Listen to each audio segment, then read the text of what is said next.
Dans un royaume niché entre des collines ondoyantes et des rivières scintillantes, un vieux roi régnait avec une sagesse affinée par des années d'expérience. Son cœur, bien que lourd du fardeau du leadership, portait une étincelle d'espoir pour l'avenir de son peuple. Sans fils pour hériter du trône, il décida de trouver un successeur non lié par le sang, mais par la vertu.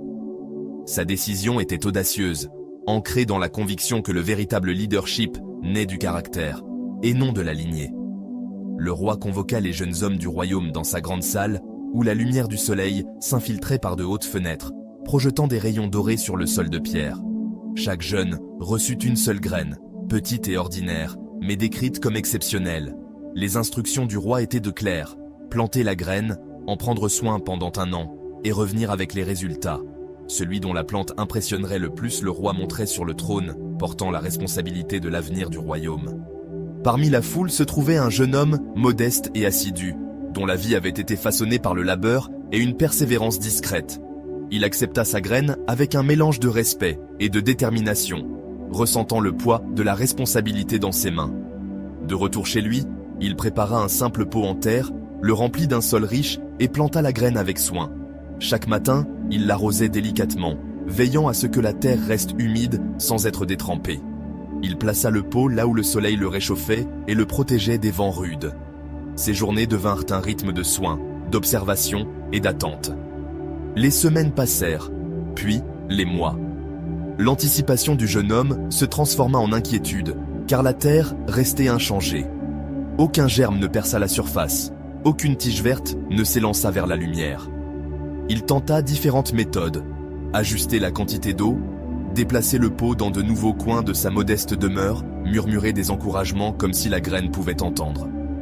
Mais la terre demeurait immobile, une réprimande silencieuse à ses efforts. Le doute s'insinua, rongeant sa résolution. Avait-il échoué à un test implicite? D'autres avaient-ils réussi là où il avait trébuché? À travers le royaume, d'autres jeunes hommes prenaient un soin de leurs graines. Des murmures circulaient dans les villages, à propos de plantes éclatantes s'élevant vers le ciel, leurs feuilles luxuriantes et leurs fleurs vibrantes. Le jeune homme entendit ces récits, et son cœur s'alourdit davantage. Son pot, stérile et inflexible, semblait un symbole d'insuffisance. Pourtant, il persévéra, refusant d'abandonner la tâche. Il vérifiait la terre quotidiennement, la retournant doucement, espérant un miracle qui ne venait pas.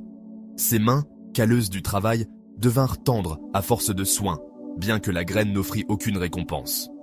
À l'approche de la fin de l'année, le royaume bouillonnait d'anticipation. Les jeunes hommes se préparèrent à présenter leurs résultats, leurs peaux débordant de verdure. Certains portaient des arbustes chargés de fruits, d'autres exhibaient des fleurs qui semblaient rayonner de vie. Le jeune homme contempla son pot vide, sa surface fissurée se moquant de ses efforts. La honte le poussait à se cacher, à remplacer la graine par une autre qui germerait. Les marchés regorgeaient de graines promettant une pousse rapide, et la tentation était forte. Pourtant, une conviction plus profonde, une intégrité calme et obstinée, le retint. On lui avait confié une tâche, et il la mènerait à bien, même si cela signifiait affronter le roi avec rien d'autre qu'un échec. Le jour du jugement arriva. La grande salle regorgeait de couleurs, une forêt de plantes emplissant l'air d'un parfum de terre et de fleurs. Les jeunes hommes se tenaient fiers à côté de leur création, chaque pot témoignant de leur habileté. Le jeune homme entra en dernier, serrant son pot vide, son poids plus lourd que n'importe quel arbre. Les regards se tournèrent vers lui, certains empreints de pitié, d'autres de mépris. Il ressentit la morsure de leurs yeux, mais se tint droit, le cœur ferme malgré l'humiliation. Le roi entra, sa présence imposant le silence. Ses yeux, aiguisés par la sagesse, balayèrent la salle. Il se déplaça lentement, inspectant chaque plante avec soin. Il s'arrêta devant des fougères imposantes et des fleurs délicates, son visage indéchiffrable. Des murmures traversèrent la foule alors qu'il s'attardait sur certains pots, mais il n'offrit aucun éloge. Lorsqu'il atteignit le pot vide du jeune homme, la salle devint silencieuse. Le jeune homme se prépara au jugement, peut-être à la moquerie. Mais les yeux du roi s'adoucirent. Il leva la main et la foule retint son souffle. Le roi se tourna vers l'assemblée, sa voix ferme et claire. Il révéla une vérité qui frappa comme un éclair. Toutes les graines qu'il avait données avaient été bouillies, incapables de germer. Les plantes éclatantes devant lui étaient le fruit de la tromperie, chaque jeune homme ayant remplacé la graine stérile par une de son choix. Un seul était revenu avec la vérité. Un pot de terre intact, sans croissance feinte.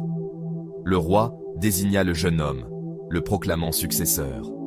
Non pas pour une plante florissante, mais pour un cœur intègre, qui choisit l'honnêteté plutôt que l'orgueil. Le jeune homme resta figé, son esprit en ébullition. Le poids du pot vide changea, n'étant plus un fardeau, mais un emblème d'honneur. Les paroles du roi résonnèrent dans ses pensées, une leçon gravée dans son être. La foule, autrefois dédaigneuse, le regardait désormais avec un mélange d'admiration et de honte. Le royaume serait dirigé non par celui qui pouvait faire pousser un arbre, mais par celui qui pouvait cultiver la confiance. Dans les jours qui suivirent, le jeune homme se prépara pour son nouveau rôle.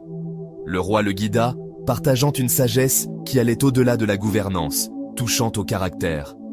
Le jeune homme apprit que le leadership ne reposait pas sur des démonstrations de pouvoir ou de perfection, mais sur une intégrité inébranlable face à la pression. Le royaume absorba également cette leçon. Son peuple, inspiré par un dirigeant, choisi non pour ce qu'il avait produit, mais pour ce qu'il avait refusé de falsifier. Des années plus tard, alors que le jeune homme, désormais roi à part entière, se tenait devant son peuple, il portait le souvenir de ce pot vide. Il le gardait dans ses appartements, un rappel silencieux du choix qui avait façonné son chemin. Le royaume prospéra sous son règne, non pas grâce à des gestes grandioses ou des exploits imposants, mais parce que ses fondations reposaient sur la vérité. Dans un monde où la tromperie fleurissait souvent comme des fleurs factices, l'honnêteté du jeune roi brillait comme un phare, guidant son peuple vers un avenir enraciné dans la confiance. La leçon perdura, transmise à travers les générations comme une graine en soi. La vérité, bien qu'inflexible et sans éclat, possédait un pouvoir qu'aucun mensonge ne pouvait égaler. Ce n'était pas le chemin le plus facile, ni le plus célébré sur le moment, mais c'était celui qui résistait, gagnant en force avec le temps. Au cœur du royaume, là où le pot vide symbolisait autrefois l'échec, il témoignait désormais du courage. Le courage de se tenir seul, de s'accrocher à ce qui est juste, même lorsque le monde exige le contraire.